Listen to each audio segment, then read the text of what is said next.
assess the offense through 3 games this season? I don't know if I would assess it. How would I assess the offense after 3 games? I thought we've been good, bad, and in the middle. And we're looking forward to seeing what's going to come out this week. Kids have been working hard during the break. We've really been working on some of the things that we feel that's important for us to be consistent.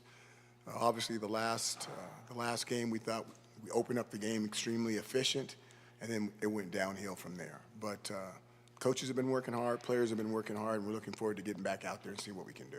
And what do you think led to it going downhill after the first drive?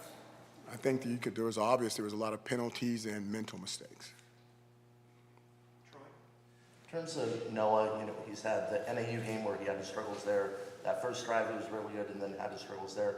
How have you seen him perform this week in practice, and how he's been able to overcome that as one of the leaders of this football team? Well, there's no doubt he's a leader, and he's one of our best players, and we need our best players to play well. And we have I think he has every intention of doing that. So he's one of our leaders. There's no doubt about it. As he go, we go. And as we start to solidify the offensive line, we anticipate being better and better and better. What advice do you give a guy like that who's trying to, I don't want to say get out of a slump, but trying to get right? I think the biggest thing is with guys that spend as much time on the game and that they are so laser focused as he is, I like to use the term try less harder. Just relax, come off the tee, and I'm sure the ball's going to go long and straight if you don't think about it. Coach Brennan had mentioned the other receivers besides T-Mac kind of struggling at times to get open. How do you go about coaching that? What on film have you seen in terms of why they may be struggling to get separation? Well, I just think that we need to, again, find our rhythm. I think there's times when guys were open and there's times when they've been covered. But it's being consistently good and not occasionally great that we're looking for that 2, 3, and 4 receivers. And then also we've got to get our running backs involved. If they're going to play that much man, then those linebackers need to cover our running backs as well. Justin, Coach Burnett was a guy who was heavily involved in training camp. Obviously, we haven't really seen him much over the last couple games. How can he get involved more? I think the biggest thing is he has to get over some owies. He's had some owies in the first 2 games. This bye week's been good for him. He's moving around better than I've seen him in a while. And hopefully that fresh guy that we saw in the spring, the guy we saw in August, is going to show up on Saturday. What are the benefits of getting those guys involved in the passing game? Well, I think it's when anytime you got a tight end, you usually have a mismatch with a tight end versus a safety, bigger body.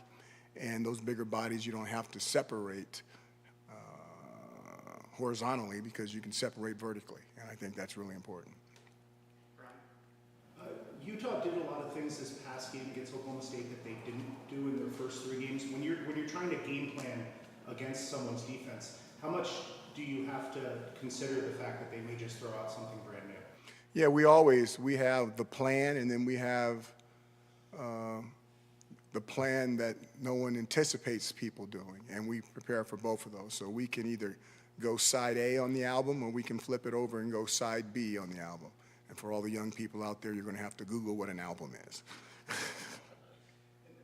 Does Noah have the ability to check out of plays at the line? He does. What stands out to you when you look at Utah's defense on film? Experience, a typical Kyle Whittingham type defense. The defensive line is extremely difficult to move, very tough. Linebackers are active, smack people. DBs can cover. I mean, these guys have been one of the better defenses for a long, long time. This is no surprise. This is just how they play football. And how does the experience at Kansas State prepare the offense, especially the offensive line, for this kind of game? I think it's going to be good. I think that, the way it looks now, you might talk about 2 of the better teams in the entire conference being K-State and Utah. And we've got to go play them up in their place. It's going to be a hostile environment. It's a place where I don't think there's a lot of people that brags that they've had a lot of success playing there. Yet we have to go up there and give us our best shot. We know it's going to be hard. We know we're going to have to cross T's and dot I's. But, kind of like Dumb and Dumber. So hopefully we'll have a chance. Would you have preferred no bye week, just going right to another game after that result, or is the bye week? No, we needed the bye week to get healthy. We've had some guys that have been carrying some lumps, and we needed that to get healthy. And we're healthier than we were going into the K-State game, which is good. how successful that jumbo package has been, and particularly when there's a fullback out there, do you find yourself wanting to use that more, maybe in just like not so much a base, but just mixing up more than just like the short yardage situation? You know, we'll have to see. It's been a successful formation for us. It's been a successful formation at previous stops with other coaches on this staff as well, adopting that stuff. But we'll just have to see. Sometimes the stuff that works in short yardage doesn't necessarily work in open field. But we do have a lot of confidence in it. Jason Barr in the back. Do you evaluate creativity on offense? I didn't hear the first part. All I heard was creativity on offense. Evaluate that. Do you look at how creative the offense is, and do you think about that when you make a game plan? I think the biggest thing is everybody would like to be creative, but it's the execution part that decides whether the chains are moving and the chains aren't moving. You know, our philosophy is we want to keep the chains moving as you go into a drive. The more plays you get, the more opportunities you have to score, the more first and second downs you have, the more downs you have to go for touchdowns. When we get on third downs, we're thinking exclusively of trying to get a first down so we can get more opportunities on first and second down to score. So the big thing is execution, but yeah, we like creativity. I like icing on my cake every once in a while. How was it in the Kansas State game with the communication and dealing with the noise and all that? It was extremely unique. It was extremely unique, and it had an effect on us, obviously. And it's going to be like that. We're in a new conference, and we're going to new venues and different locations in the country. And I think it's going to be difficult playing in a lot of those different places, but it's also going to be fun once we get used to it. And then with the uncertainty of Ja'Cory and, you know, Speedy trying to get more involved, how's it been for you guys handling maybe some adversity at the running back spot, and how do you get those guys more involved? Well, I think, and that's another thing, we're going to have to play more guys, but it's also those guys were a little banged up. So it's good that bye week really kind of cleaned up some of those guys, so maybe we can get into some rotations again and keep those guys fresher, so maybe we can get some more explosives out of them. Any more questions? All right, that's our time. Thank you, guys. It was hard hearing that first one. The acoustics in this room sucks. It's terrible. I'm just sitting there going, goodness gracious, I got 2 degrees and I can't understand what that guy's saying.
Noah, for you, how was it dealing with the helmet communication with the crowd noise?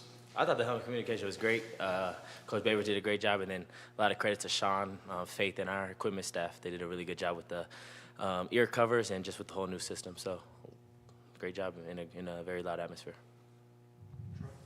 How important, this is for either one of you guys, was this bye week in terms of getting healthy and kind of figuring things out before you play Utah, having that extra week of rest? I thought it was great. I thought it was much needed. Like you said, getting healthy. We had a couple guys that were a little bit banged up. And just in terms of getting back to fundamental football and doing the things, blocking, tackling, and catching, that all matter the most. So. Noah, how do you go about getting guys like Kean and Sam Olsen and the tight ends involved more in the passing game? Yeah, I just got to do a better job on my part. Just continuing to trust my progressions, get more comfortable, get better at that. But like he said, the bye week was a really good week for us to be able to just kind of focus on ourselves, still prepare for Utah, but really focus on ourselves, get back to the basics, and I'm excited for the future. Kean, do you feel like maybe your health has kind of kept you from performing? I wouldn't say kept me from performing. Obviously, everyone has things they got to deal with that come up. I'm healthy now, so that's all that matters. Ready to go. Jason Barr in the back. Yeah, that was along with Justin was saying. This is supposed to be a breakout year for you. You were behind an NFL tight end the last couple of years, but you only have 2 catches so far. Are you poised to have a big game, and what can help you get going? Absolutely. Like I said, just focusing on making sure I'm in the right spot and doing what the offense and doing what Noah needs me to do to get open to create more separation. Noah, how have you taken this time with the extra week? You've had the NAU game and the Kansas State game, probably not some of your best performances, but a lot of success here at Arizona. So how have you handled this week in terms of preparation, and what's the mentality heading into Utah? Yeah, just a lot more meetings. Got an opportunity to just, like I said, we still prepared for Utah last week, but last week was really just kind of focusing on us, just kind of getting back to doing the little things. That's what I think especially me, did a poor job in the NAU and Kansas State game. So just kind of learning from the past, but at the end of the day, we're moving on, and we're excited to go into Salt Lake this weekend. Coach Babers mentioned in terms of his advice to you, kind of like a golfer, going out there and over-swinging, taking it too hard, and just go out and take it easy, just let the game come to you. Do you think you were doing a little too much at times during that time, or what do you Yeah, I mean, I think, I'll take the blame for the offensive struggles the last 2 weeks. It all starts kind of with my position, so I'll take the blame for that for sure. But, I mean, Coach Babers and Coach Atkins and the whole coaching staff, they've done a great job. Last week kind of just continuing to teach us, continuing to prepare us, and like I said, we're trying to make these little details, these little improvements that we got to make in order to do what we want to do. Jason right here. When you go back and watch film even throughout a game, is there a pattern to how teams are covering you guys this season, and is it different than last season? I think the coach has done a great job kind of preparing us each week. We've pretty much known what we were going to get week in and week out. Obviously, there's minor adjustments that defenses will make, especially when you have a guy at our X position that we have. So we expect that, but at the end of the day, just kind of getting back to executing the offense, doing our job, and just playing the scheme that we're blessed with. The deep ball that you threw to Malachi, the one that their guy came over and got, what did you see on that play, and what would you say went wrong? I think I was just late. I mean, I take full responsibility for that one. Mal kind of got past the second level in a hurry, and I should have hit him right behind the third level safety, but took an extra hitch, and that's kind of what caused the play. But great play call, great play by the corner that ended up making the play. That's all there is to it. The second three was maybe T-Mac the first or something like that, and it just the amount of time going from one to the other? No, not really. I think I just stayed in the play fake too long and then took an extra hitch that I didn't need to take. Oh, I didn't know it was a play action. Yes, sir. Question for both. What challenges does Utah present on defense? Yeah, I think they're a very disciplined team with a very disciplined D-line, especially. They play very hard. They're very technically sound, like they are every year for the past 3 years we've seen them. So looking forward to getting out there and competing. Yeah, I mean, I think we know what we're going to get from them. Very physical, front seven heavy, and then obviously the secondary is really good, and they do their job. So very well-coached team. It's a team that we're looking forward to kind of competing against, and looking forward to get back on track. Your time to throw on PFF is up a little bit. Why do you think that is this year? Up, like, Just in terms of like holding on to the ball. kind of stuff? Oh, I mean, I think you got to give credit to the O-line for protecting, and then I just got to make better decisions with the time that I have. I think you started to answer this, but Dino Babers was just in here, Noah, and he said that you need to try less hard. We all know about your preparation and how much effort you put into each game plan. What do you think he meant by that, though? I think Coach Baber was just trying to get me to have fun and kind of get me to just play the game how I grew up playing the game. I think that I just got to get back to just letting my guys win, letting my guys go do what they do, getting them the ball, letting them go make plays in space. So that's kind of what we've been working on. No, I know how important your faith is to you, and after the last game, you made a comment that God doesn't make mistakes. How do you combine that into what happens in the game and knowing if it's indeed a plan, how you fit into it and how you can adjust if there may be already something in place? Yeah, at the end of the day, God is always in control. I mean, I believe that. I think I had a good sermon this week and just kind of talk about the script has been already written, and it's been written since the day I was born. So I understand that he's in control, so that's why there's no doubt, there's no wavering faith in that phase. But at the end of the day, I got to do my job and I got to do my work. So like I said, I believe that everything happens for a reason, and I got to go make the adjustments, go make the learning. I got to do the learning that I got to do to be able to be better. Can you share with us your relationship with your Uncle Steve? Because he played at Utah. Yes, sir. Did you go to any Utah games, and what's your connection there? Yeah, I grew up going to Utah games, watching Utah games. Obviously, I had two uncles that went to the University of Utah, my Uncle Venny and then my Uncle Kelly Talivo, who went there as well. So grew up watching a lot of Utah games, so I kind of know a lot about their past, which is why I have a lot of respect for them. But looking forward to kind of going into that stadium and being able to compete. So your freshman year, was it your first touchdown pass against Utah? Yes, sir. What do you remember about that moment?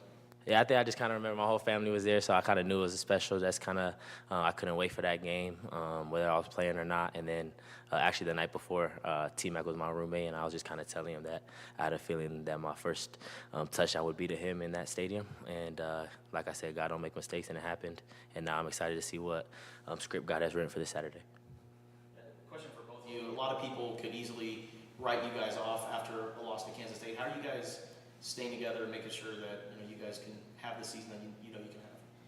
Yeah, I think, like I said, going back to this bye week, I feel like it was really good for us as a team to analyze all the small mistakes we made and look at why they can end up and make big turnarounds in games. So looking at that, we had some time to sit back and analyze everything, and I really feel like we present a good competition for Utah. Yeah. Oh, we good. I mean, I was just going to say, just this team's continuing to come together. I think we know that whether it's good and the whole world's praising us, or if it's bad and the whole world's turning on us, it's about the people in this building, and we got to get better at the little things. We got to continue to play for each other and trust that that we'll get the outcomes we want. Kian, considering that when you guarded out in space, it's usually going to be a physical mismatch for you against a smaller guy. How do you put your size to your advantage as far as being able to get yourself open and make yourself the best target available? Yeah, for sure. I think just our offense is based on timing. So just being able to know whether there's play action or drop back, where I need to be and where I need to be there, and just being in the best position for Noah. Thank you, guys. Thank you. Appreciate it. it.